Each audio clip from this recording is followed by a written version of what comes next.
Good morning students. मैं हेमलता सिंह आपकी computer teacher हूँ और आज मैं आपको कक्षा 10 के अध्याय 1 डाटा संचरण जिसका नाम है उसके ही एक महत्वपूर्ण तत्व संचरण प्रोटोकॉल के कार्यों के बारे में बताऊंगी।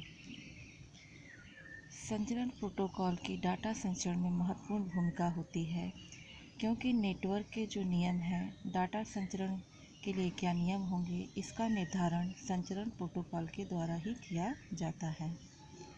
तो वैसे तो संचरण प्रोटोकॉल के कई कार्य हैं लेकिन इसके कुछ महत्वपूर्ण कार्यों के बारे में मैं आपको बताती हूँ। तो सबसे पहले है सूचनाओं के स्थानांतरण पर नियंत्रण।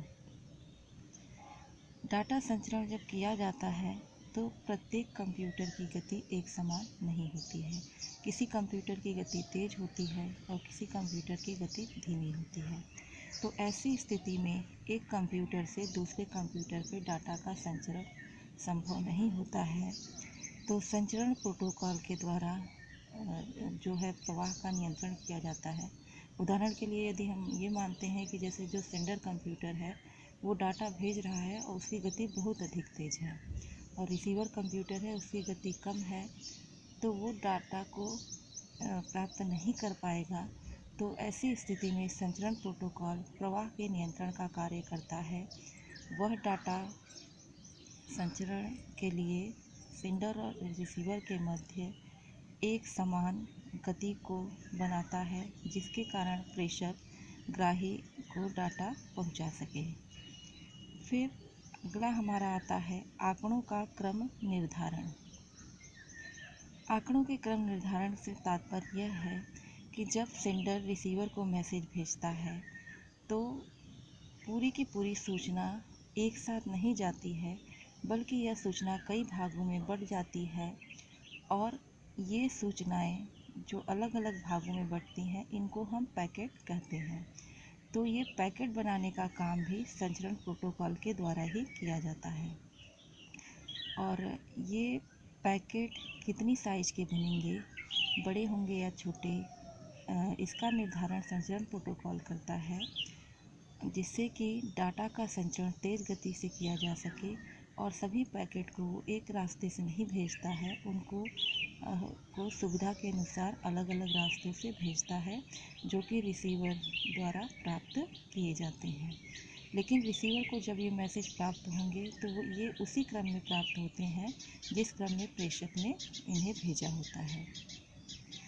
फिर अगला है हमारा पथ का निर्धारण।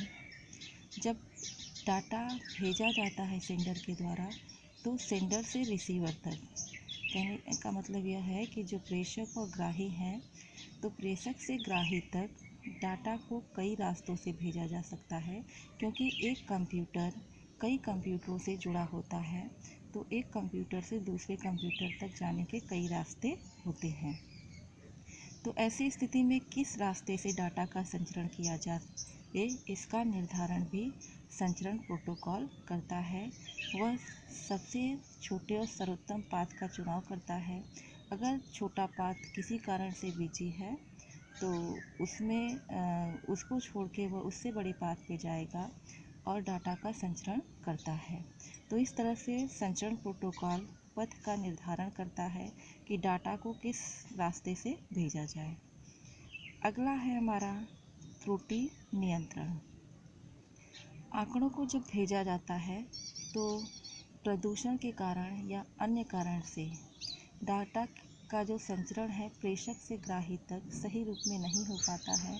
कई तरह की त्रुटियां आ जाती हैं जिसके कारण प्रेषक द्वारा भेजी गई पूर्ण सूचना ग्राही को नहीं मिल पाती है। तो इस स्थिति में संचरण प्रोटोकॉल इन त्रुटियों की खोज करता है और त्रुटियों को प्राप्त करने के बाद वो इन त्रुटियों को दूर कर ग्राही तक सूचना को पहुंचाता है। तो इस तरह से त्रुटि नियंत्रण में संचरण प्रोटोकॉल कार्य करता है। अब आता है आंकड़ों की सुरक्षा। संचरण प्रोटोकॉल की यह कोशिश होती है कि जो सेंडर द्वारा डाटा भेजा जा रहा है वह जिस रिसीवर कंप्यूटर के लिए भेजा जा रहा है उसी को प्राप्त हो, कोई अवांछित उपयोगकर्ता उसका उपयोग न कर सके। तो डाटा की सुरक्षा और गोपनीयता बनाए रखने का कार्य संचरण प्रोटोकॉल ही करता है। तो ये थे संचरण प्रोटोकॉल के प्रमुख कार्य जो कि डाटा संचरण में काम में आते हैं, और ये संचरण प्रोटोकॉल ही है जो कि नेटवर्क के नियम को निर्धारित करता है कि डाटा संचरण किस प्रकार से किया जाएगा।